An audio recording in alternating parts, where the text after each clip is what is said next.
Hello everyone, my name is Samuel Awoyemi, high quality tech video, SAHQTV.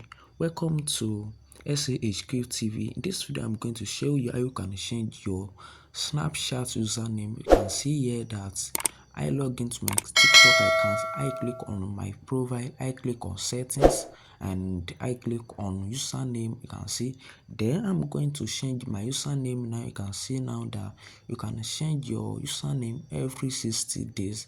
That is every 2 months that you can have permission that to change your Snapchat username. You can see just edit it here, just type username that you want to change to here. You can see now that you can see just type the password. You can see, so I'm going to type the password so that to confirm that you can see H-QTV, and that is my username. You can see then I have saved it. You can see now that SSHQTV has been updated. So my name is Samuel Awoyemi. Welcome to SAHQTV.